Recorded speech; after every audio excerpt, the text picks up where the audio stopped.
Subscribe करू सब रंग मिथिला चैनल के और घंटी के निशान के जरूर दबाबी हमरा सबक वीडियो सबसे पहले देखबाक सुनबाक ले। हे सब मिल कहियो जय जय शिव गौरी संतान के, कार्तिक भगवान के ना।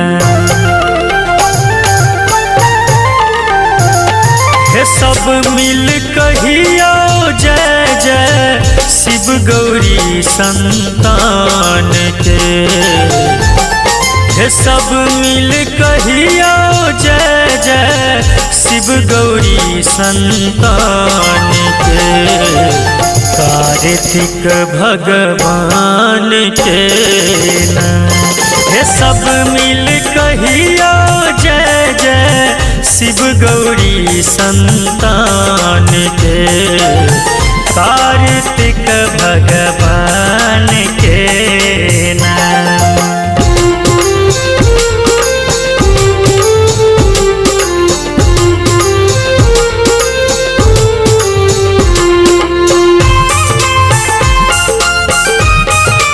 अपने सब सुन रहल छी नटवर नागर के प्रस्तुति।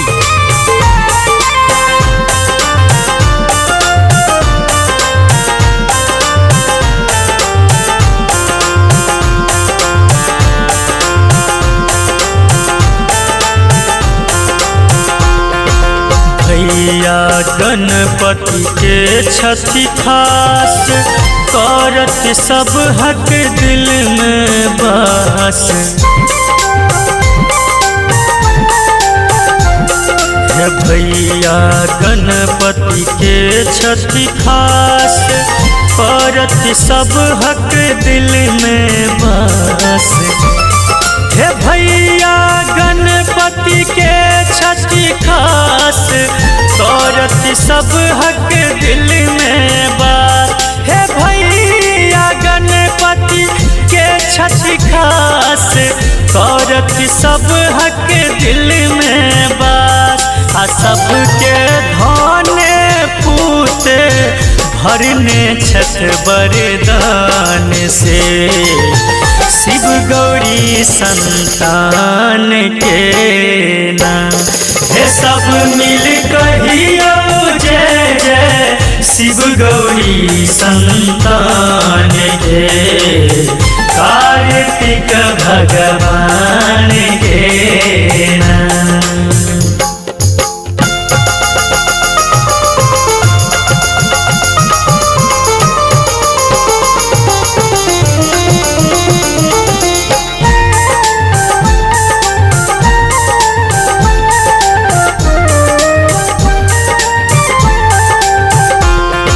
श्यामल पीताम्बर धनुधारी, एला के मयूर सवारी।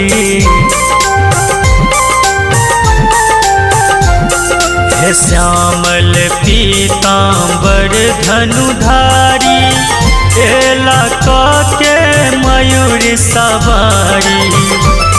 हे श्यामल पीताम्बर धनुधारी, एला के मयूर सवारी। हे श्यामल पीताम्बर धनुधारी, एला के मयूर सवारी।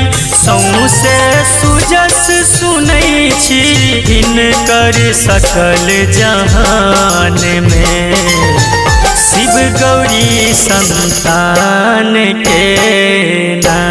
हे सब मिल कहियो जय जय शिव गौरी संतान के, कार्तिक भगवान के ना।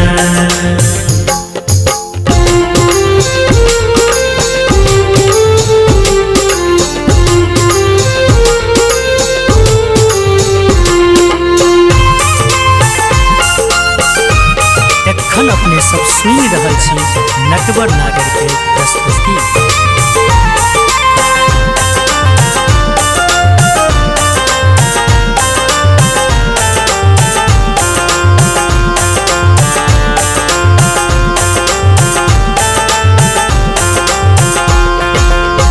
सब कलसा लाल ठाढ़ नैया सब हक के लेखिन पार।